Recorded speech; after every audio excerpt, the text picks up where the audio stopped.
Hey there, I'm Travis, founder of Campaign Refinery. Welcome back to the Direct Response Playbook. Joined today with David Cartolano, Mr. Wealthy Inbox Newsletter Dude. That's it. I'm changing my name to that. I like it. Yeah, Wealthy Inbox Newsletter Dude. Put it up, print the shirts and put it on the headstone, right? 100%, 100%. Happy to be here, man.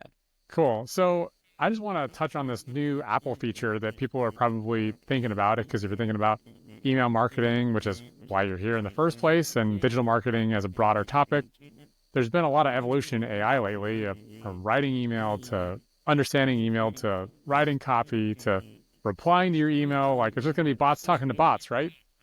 Mm-hmm. Mm-hmm. At some point, you might not even be checking your own email, right?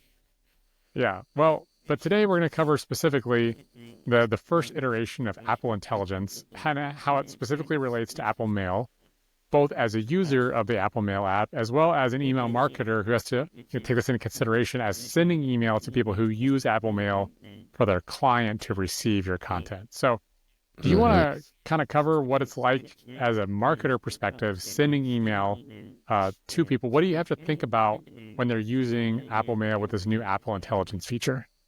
Yeah. So as a marketer, when I saw this release, the first thing I thought was, oh my gosh, I better be much more interesting now, because now everything from what I saw was the preview, the almost like inbox preview or inbox assistant saying, "Hey, you received an email about blank, blank, and blank today." All of a sudden, for me, it was, wow, I better be more interesting if I want to be summarized, which also means that I can't be going to spam, which also means that I can't just be sending to people who don't open because I won't even make the summary.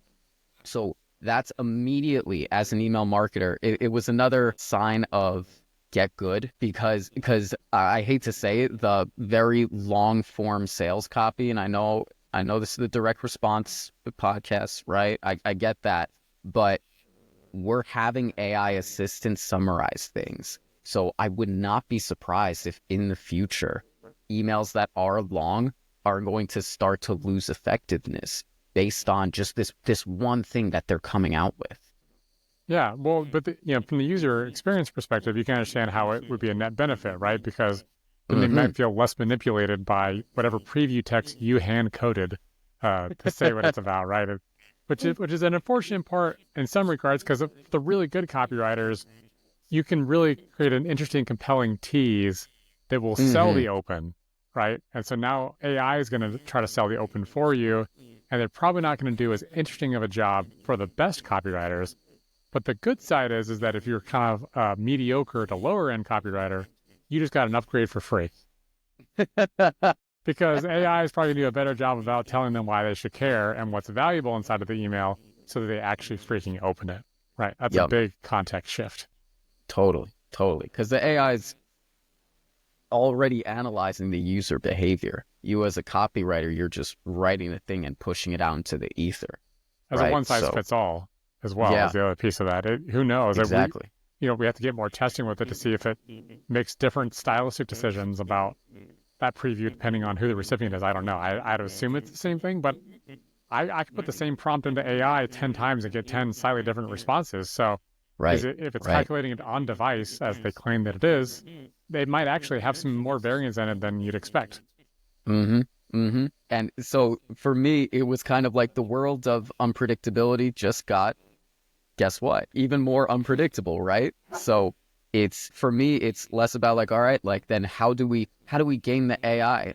By following the same principles that we've been following, right? You make the emails interesting, you have a good relationship with the subscriber, so you show up more. Um, and don't make it too long, right?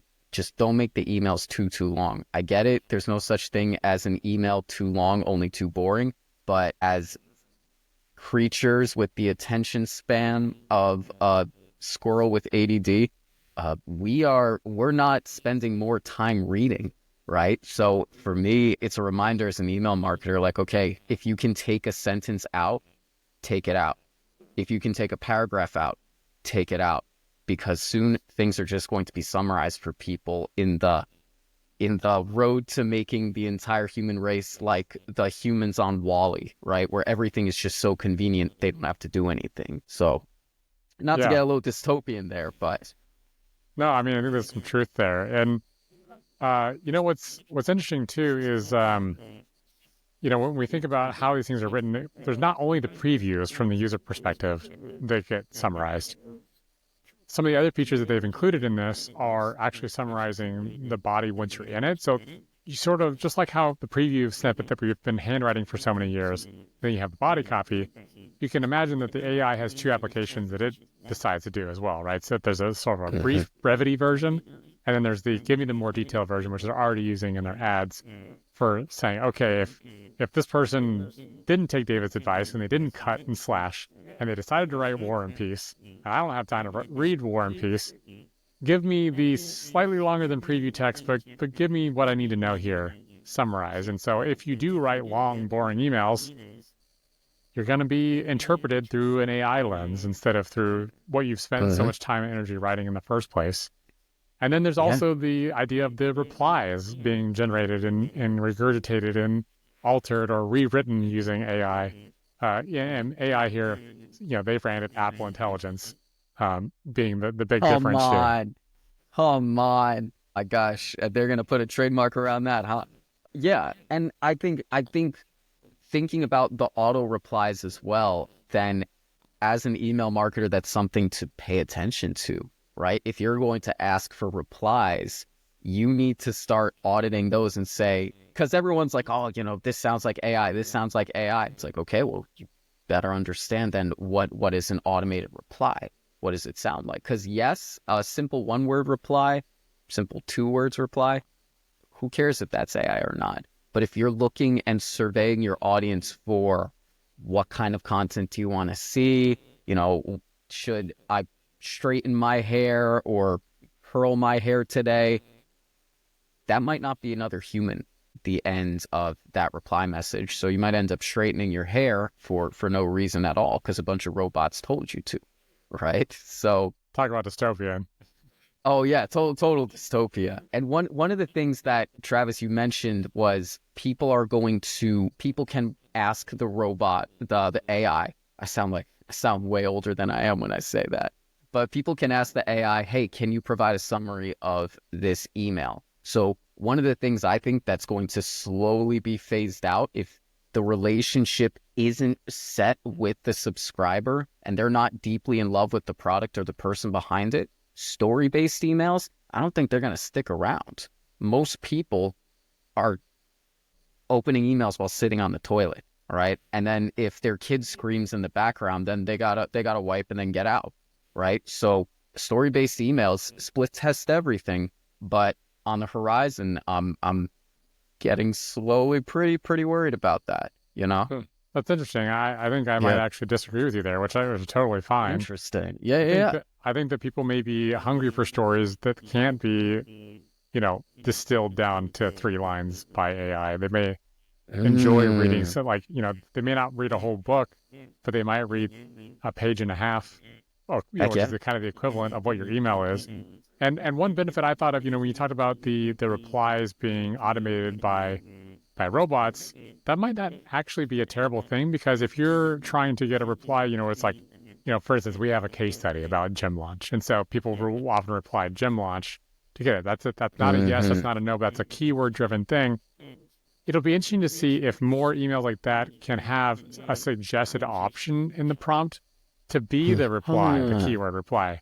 So they don't have to remember, well, wait, what was the thing, or, how was it spelled, or, something weird like that. It might be one of the default options to do it. So you might actually take what used to be a hard to get thing, which is a specific reply for a specific outcome, and make it essentially tap, tap, send.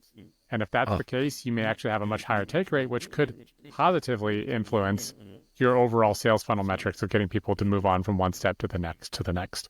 100%. And gathering more and more replies, AI or not, improves deliverability. So look, if it gets me more replies and keeps me out of spam by gathering replies, I am so happy about that. Well, 100%. I guess we should set something in the calendar for a year from now and see if story-based emails are dying or growing. Maybe it'll be the next. I'm not one of those marketers who's going to say things are dying because I ain't got nothing to sell like that. But I don't know. I got my opinions, and Travis, let's see. Let's see. Yeah, well, either way, we should both run an ad a year from now that says story-based emails are dead. Click this on how to write stories on how to write stories using Apple Intelligence.